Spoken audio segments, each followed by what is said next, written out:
Welcome back guys, Reverend here, bringing you yet another guide for the Elder Scrolls Online. In this video we'll be looking at the Sorcerer class in a very different spotlight. Remember that when playing ESO, you can play any combination of race, class, skills, and weaponry. I'll be bringing you the choices that I made and why, as well as all the abilities I use on this character in some brief detail. This build focuses on the use of Daedric magics for utility and a good portion of damage, and a mix of light and heavy armor types for protection and resource regeneration.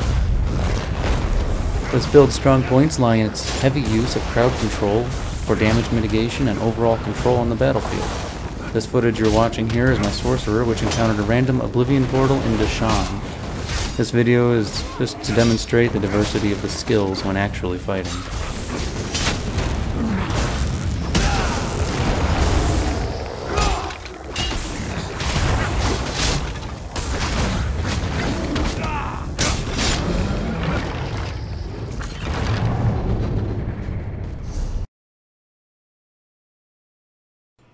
When it comes to race, there are always so many viable options available.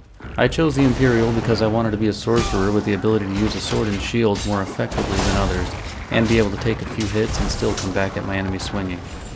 If you cannot make an Imperial character for your race, the other options are all viable. Some other contenders for the tougher mage we're trying to build would be Breton for their natural resistance to magics and affinity for swordplay.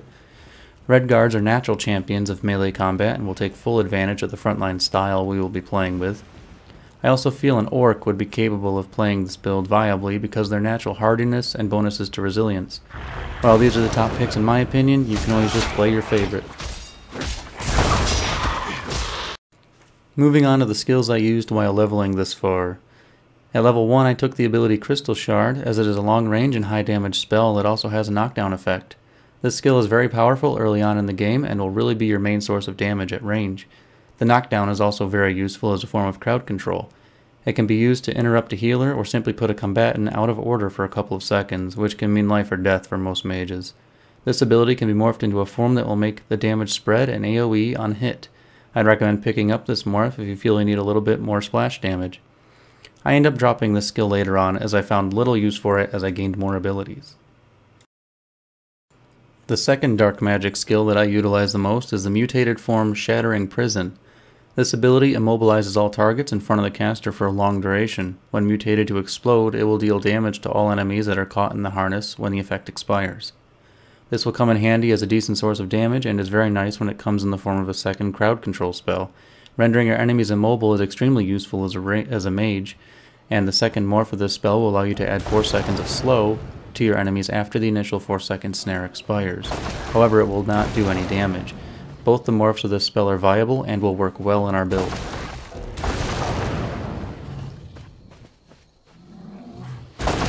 Daedric Summoning is the second spell tree we will be going over. The utility and strategy that these spells offer will be the most vital part of this entire build. The starting ability we pick up will be Summon Familiar. This ability will simply give you a companion that will deal damage as well as take some for you. It's very useful to have another body on the battlefield when you are playing solo. This ability can be morphed into 2 abilities, the first being Unstable Clanfear. When starting out, I would recommend this morph, simply because the Clanfear is a melee attacker with a couple of useful abilities in its charge and tail swipe. It is also more hardy than the Familiar, and will be more tanky for you. The other morph is Volatile Familiar. This morph will make your Familiar explode upon death, dealing damage based on a set percentage of your total magicka. This is very useful as well if you utilize the rebate passive that is found in the skill tree.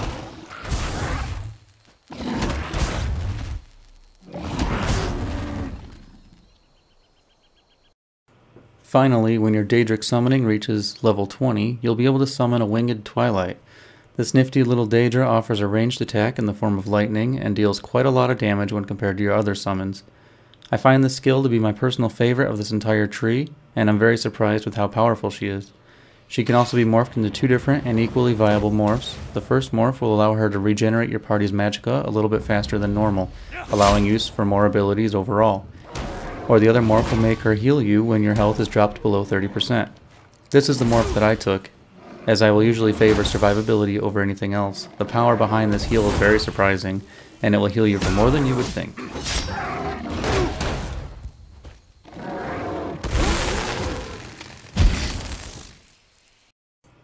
Shortly after you get your Twilight, you will learn Bound Armor. This skill is great as it is an instant cast and grants you a huge amount of armor. With this ability available, I honestly thought about going all light armor. However, I do not keep the skill slotted while using a staff, so the extra armor will come in handy. Plus, there is nothing wrong with having your armor stat show up as orange. At the time of this recording, I'm easily pulling 800 armor, and you can too, at level 20.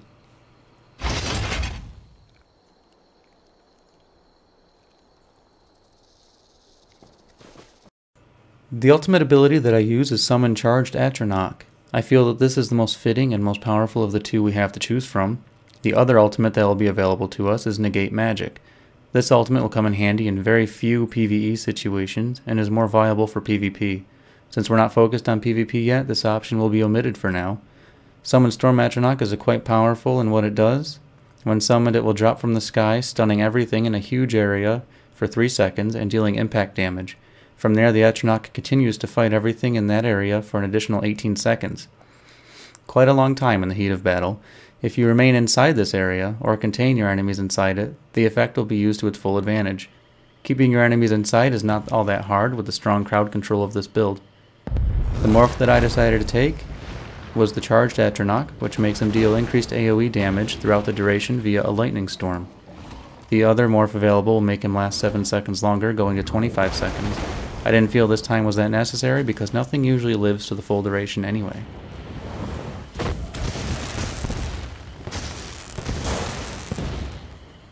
The weapons that I chose to utilize are one-handed shield until level 15, and then a sidearm and a destructive staff. Whatever kind of weapon you choose to use is completely up to you, and honestly they're all very situational. An axe will allow for a small bleed effect, a sword will deal slightly more damage, a mace will help crush through armor, and a dagger will give you better chances of critical hits. The destructive staff that you choose will have an adverse effect on all the skills associated with it. The choices are Inferno, Lightning, and Ice Staff.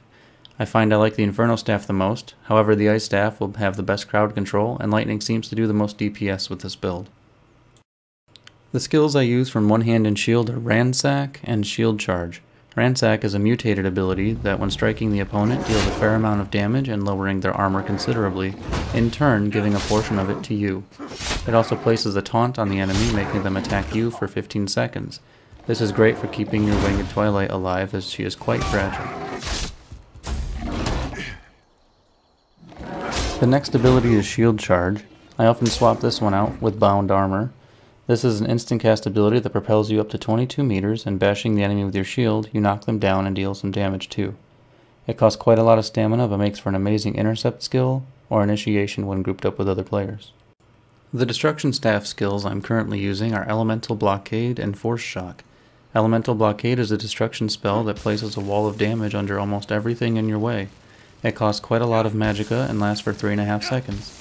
It does considerable damage to multiple targets, but really shouldn't be used on single enemy fights.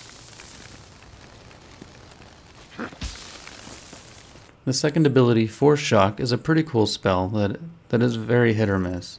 It always deals a small amount of damage, but has a pretty good chance of causing a burn, concussion, or chill effect. It is really cool when it works, and it will help you out quite a lot. But having 3 effects, each with a 40% chance to proc, is pretty well tipped in your favor.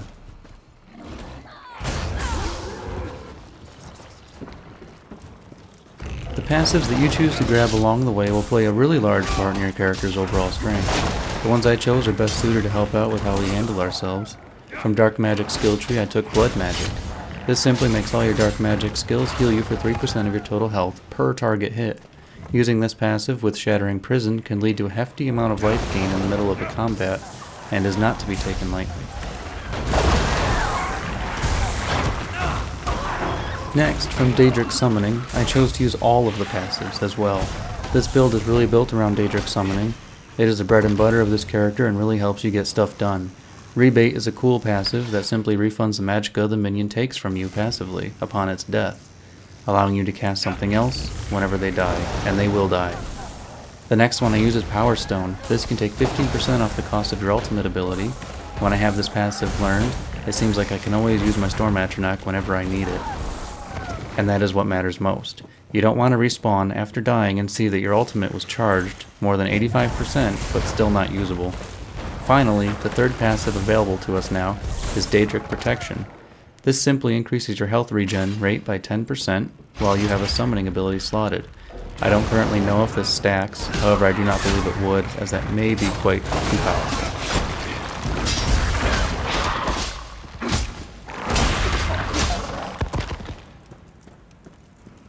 Again, for one hand and shield passives, I simply choose all of them.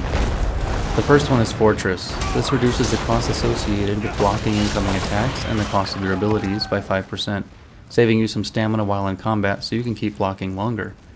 Next is Sword and Board. This is a very handy passive that just increases your damage with weapons and decreases the amount of damage you will take while blocking. Very straightforward and very much needed. The third is Deadly Bash. This makes your shield bash deal 50% more damage and cost 25% less stamina.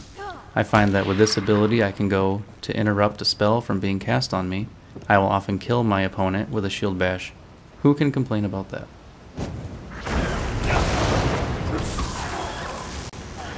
Finally, moving on to the Destruction Staff passives. I picked up Tri-Focus. This simply adds a fitting effect to the basic attacks of your staff. For example, a Fire Staff will burn, an Ice Staff will slow.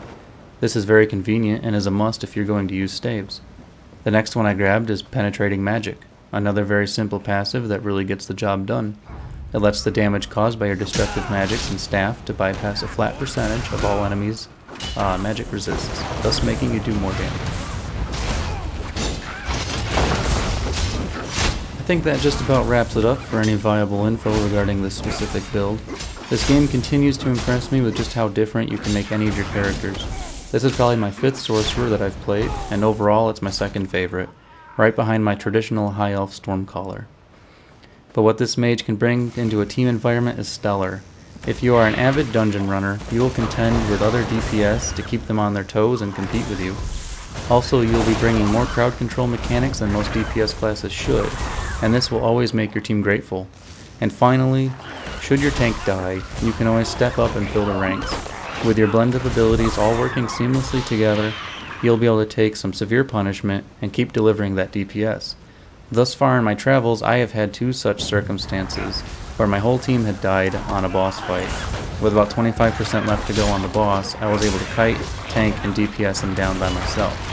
Just remember to keep your crafting on par with your level, as making the strongest gear possible at the time will help you be able to do this, and try to keep those Daedra alive. It really helps. Alright guys, if you watched the build up to this far, I want to thank you for your committed attention. Again, I'm Reverend24. If you like my channel or my guide videos, please subscribe, like, favorite, do whatever. The more feedback I get from you guys, the more of these I'll end up making, and I like making a lot of characters, so, you know, have at it. Thanks for watching. Have a good one.